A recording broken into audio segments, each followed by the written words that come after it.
Assalamualaikum warahmatullahi wabarakatuh.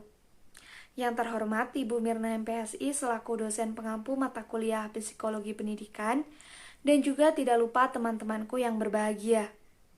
Perkenalkan, nama saya Ermananda Tanti Rahayu, nomor absen 21, dengan NIM 12620120277.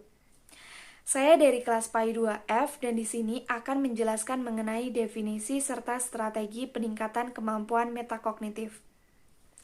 Metakognitif merupakan kesadaran seseorang mengenai pemahaman terhadap dirinya sendiri, bagaimana ia belajar, kemampuan menilai kesulitan dalam sebuah masalah, kemampuan menggunakan berbagai informasi serta strategi untuk mencapai tujuan, serta kemampuan menilai kemauan belajarnya sendiri.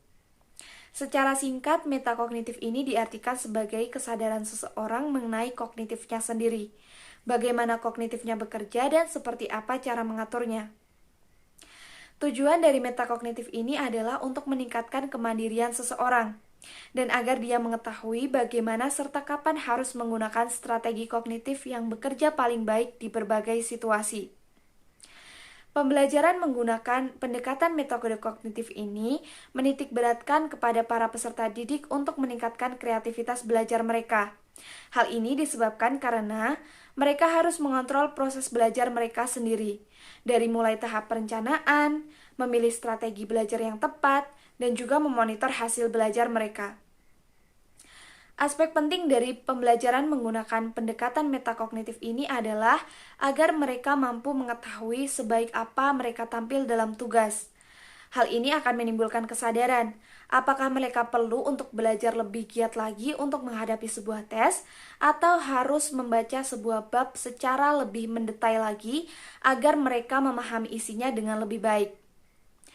Toy dan Kotze mengelompokkan strategi peningkatan kemampuan metakognitif menjadi 13 variasi strategi, yaitu planning strategy, generating questions, choosing consciously, identifying the difficulty, setting and pursuing goals, evaluating the way of thinking and acting, paraphrasing and elaborating reflecting learners' idea, clarifying learners' terminology, problem-solving activity, thinking aloud, journal keeping, cooperative learning, and modeling.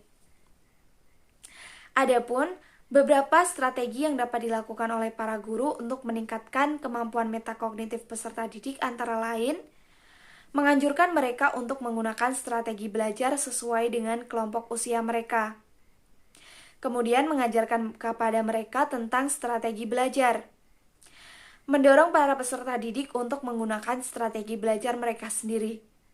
Memberikan kesempatan yang seluas-luasnya kepada para peserta didik untuk mengakses strategi belajar mereka sendiri.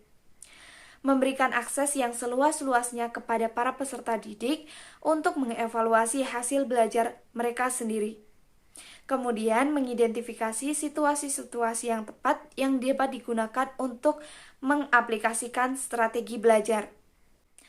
Michelle Presley dan juga rekan-rekannya mengembangkan bahwa model pembelajaran menggunakan strategi metakognitif disebut sebagai model pemrosesan informasi yang baik. Model pemrosesan informasi yang baik menitikberatkan kepada hasil kognisi yang kompeten. Hal ini melibatkan beberapa faktor yang saling berkaitan. Di antaranya adalah pengetahuan konten, motivasi, strategi belajar, dan juga metakognisi. Pendekatan pemrosesan informasi ini menekankan agar para peserta didik mampu memonitor, memanipulasi strategi belajar, dan juga menyusun strategi belajar. Pusatnya adalah memori dan juga berpikir. Kemudian kecepatan serta kapasitas dari pengolahan informasi ini akan meningkat pada masa kanak-kanak dan juga remaja. Pada masa kanak-kanak ditandai dengan adanya modifikasi diri, sedangkan modifikasi diri ini melibatkan metakognisi, yaitu mengetahui tentang mengetahui. Jadi sekian yang dapat saya sampaikan mengenai definisi dan juga strategi peningkatan kemampuan metakognitif. Semoga apa yang saya jelaskan dapat memberikan manfaat bagi kita semua. Mohon maaf apabila terdapat salah kata dalam penjelasan saya. Terima kasih atas perhatiannya. Wabillahi taufiq wal hidayah. Wassalamualaikum warahmatullahi wabarakatuh.